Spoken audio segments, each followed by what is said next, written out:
होळी रे होळी पुरणाची पोळी। नमस्कार मैत्रिणींनो, कुक हॅप्पी होममध्ये मी सीमा तुमचं खूप खूप स्वागत करते। अगदी काठापर्यंत पसरलेलं पुरण, अगदी होटांनी खावी अशी लुसलुशीत पुरणाची पोळी, मऊसूत आणि भरपूर पुरण घातलेली। आता पुरणाची पोळी बनवायची, एवढंसं पुरण घालायचं आणि खूप पीठ वापरायचं, त्याला काही अर्थ नाही, त्याच्यात काही मजाही नाही। माझ्या सासूबाई तर म्हणतात, एक खाय आणि गप्प राय। एक पुरणाची पोळी खाल्ली की माणसाचं मन भरलं पाहिजे, तृप्त झालं पाहिजे, आणि शिवाय ती पोळीही अशी की अगदीच ओठांनी खावी अशी। चला तर मी तुम्हाला इथे आज दाखवते। तसं तर ह्या आधी पुरणाच्या पोळीचे भरपूर व्हिडिओ दाखवलेले आहे आणि सर्व त्यातल्याही पद्धती योग्य आहे, आणि आजची जी पद्धत दाखवत आहे ती पण योग्य आहे। बघा पुरण कसं पूर्ण काठापर्यंत पसरलेलं आहे। तर इथे डाळ मी अगोदर शिजून ठेवली होती, म्हटले ते काय दाखवायचं नाही, व्हिडिओ खूप लांबेल।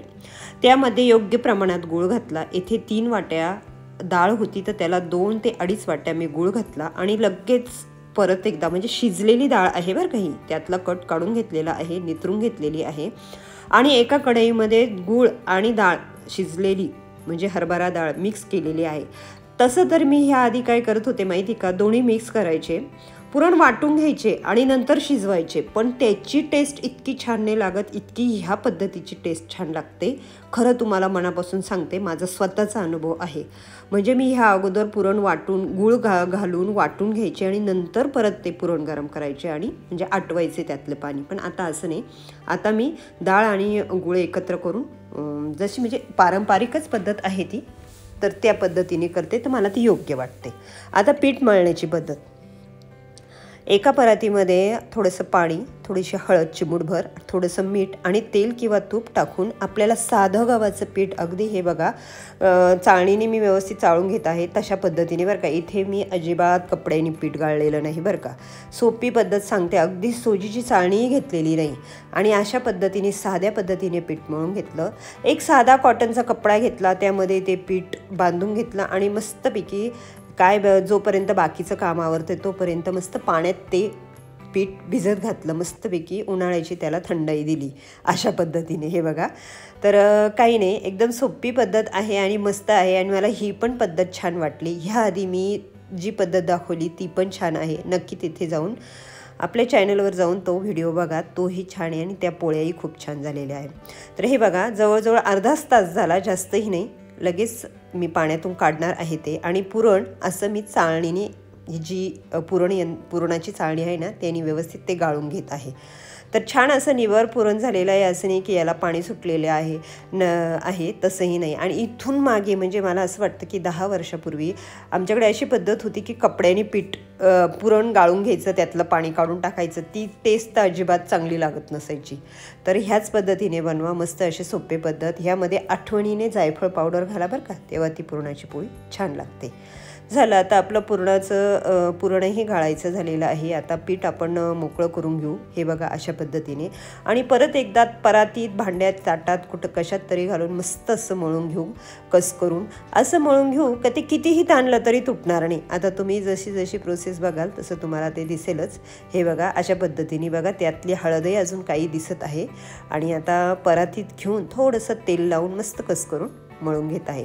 आता ह्यामध्ये तुम्ही जेव्हा पाण्यात भिजत घालाल ना, थोडंसं सैलसर भिजलं ना तरीही काही हरकत नाही, अजिबात घाबरायचं नाही, अरे खूप सैल होईल असं होईल, काहीच होत नाही। असं पीठ तयार होतं की तुम्ही किती कमी पीठ घ्या आणि खूप पुरण घ्या तरीही ती पोळी फाटत नाही अजिबात। गव्हाचं पीठ पुरणाची पोळी खाताना लागतच नाही, नुसतं फक्त पुरण, आणि मस्त अशी चव लागते, तृप्त होतं मन अशी पुरणाची पोळी खाऊन। तर नक्की एकदा अशा पद्धतीने ही पोळ्या करून बघा, पुरणाच्या पोळ्या। तर हे बघा मस्त कस करून परत एकदा मळून घेतलेलं आहे, तेल थोडंसं पाणी घालून, आणि आता लगेच मी पुरणाच्या पोळ्या करायला घेणार आहे।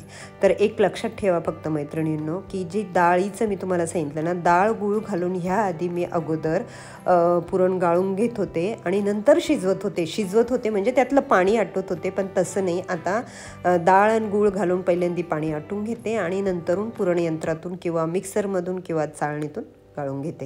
हे बघा पीठ असं झालंय की मी कितीही लांब ओढत आहे तरी ते अजिबात तुटलं जात नाही। अशा पद्धतीने पीठ झालं तर असं समजायचं की एकदम योग्य पद्धतीने आपण पीठ मळलेलं आहे। जसे की बऱ्याच माझ्या मैत्रिणी मांडे वगैरे बनवताना पण असंच पीठ मळता असं मला वाटतं.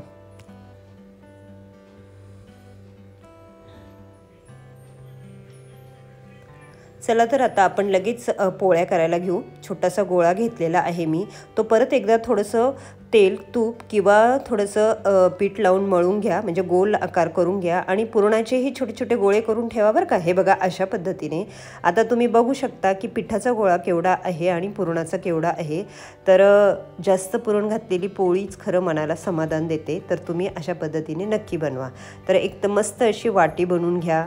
हातालाही पीठ लावून घ्या, थोडंसं पिठालाही म्हणजे मळलेल्या पिठाला मळलेल्या कणिकलाही थोडंसं कोरडं पीठ लावून घ्या. अशा पद्धतीने वाटी बनवून घ्या आणि त्यामध्ये तो गोळा घ्या. तर तो गोळा ठेवल्यावर अंगठ्याने पुरण एका बोटाने दाबून घ्यायचं. हे बघा अशा पद्धतीने. आणि एका हाताने पीठ वरती वरती करत वाटी गोल गोल आकार देऊन पूर्ण बंद करून घ्यायची अशा पद्धतीने. आता माझ्या बऱ्याच मैत्रिणी काय करतात की 2 पानं लाटतात आणि त्यामध्ये पुरण भरतात. पण मग त्यामुळे काय होतं, काठापर्यंत पुरण पसरलं जात नाही, काठ कडक होता. पाहुण्यांना वगैरे जेवायला दिलं तर ते काठ काढून ठेवतात. तर काठ काढणं योग्य आहे का ताटामध्ये? मग आपणच तशा पोळ्या करायच्या नाही ना. आपण अशाच पोळ्या केल्या तर काठापर्यंत पुरणही पसरतं आणि काठ कडक होत नाही. तर मस्तपैकी दोन्ही बाजूनी पीठ लावून घेऊ आणि पोळी लाटून घेऊ. पोळी लाटताना एकसारखी लाटली मस्त एक हाताने हलक्या हाताने तरी अजिबात फुटली जात नाही आणि दाबूनही लाटली तरीही फुटली जात नाही. जर अशा पद्धतीने पुरण शिजवलं किंवा अशा पद्धतीने जर तुम्ही पीठ मळलं तर नक्कीच ह्या होळीला अशी पुरणाची पोळी होऊ द्या किंवा कधीमधी खाऊ वाटली तेव्हाही केली तरी छान.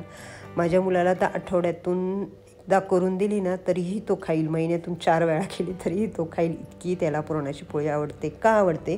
कारण मी अशी बनवते, भरपूर पुरण घातलेली, वरचं आवरण अगदी पातळ असलेली, अगदी ओठांनी खावी, लुसलुशीत अशी आणि भरपूर तूप घातलेली. बघा आता मी जशी जशी लाटते तसं तसं आतलं पुरण बघा तुम्हाला स्पष्ट दिसतं आहे कसं मस्त पसरलेलं आहे आणि वरचं पीठ किती कमी दिसत आहे. आणि शिवाय कितीही बोटांनी म्हणजे नख जरी तुमच्या हाताला असेल तरीही ती पोळी फाटली जात नाही किंवा त्या पोळीमध्ये बोटं जात नाही असं मला तुम्हाला सांगायचं आहे. कारण पीठ छान मळलेलं आहे.